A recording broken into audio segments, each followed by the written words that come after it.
গো সকাল সকাল কি করছো এখানে? বাপরে বাপ, বাজার বাজার উঠে নিয়ে এসছো নাকি? এই যে বাজারে গেছিলাম, বাজার থেকে সবজি মাছ তেলের যে দাম বাড়ছে একটু তেল তুলে আনলাম।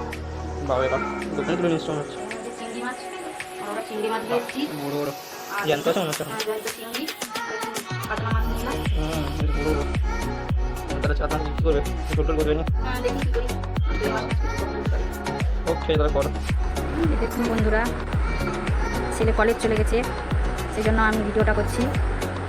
আজকে আমাদের রান্না হয়েছে কচুলতি, তার এর ভাজা হয়েছে, আর মাছের তেল দিয়ে একটা চচ্চড়ি করেছি, চিকনি শাকের তরকারি, মাছের ঝোল আর চিংড়ি মাছ দিয়ে একটু লেবু দিয়ে টক বানিয়েছি। আজকের আমাদের এই রান্নাবান্না হয়েছে ঝড় বৃষ্টির বাজারে, আর বর্তমান কিছু হয়নি। মেয়ে খেতে বসছে। দেখেছি কীরকম রান্না হয়েছে। ভিডিওটা যদি ভালো হয়ে থাকে তবে একটি লাইক এবং সাবস্ক্রাইব করে দিবেন।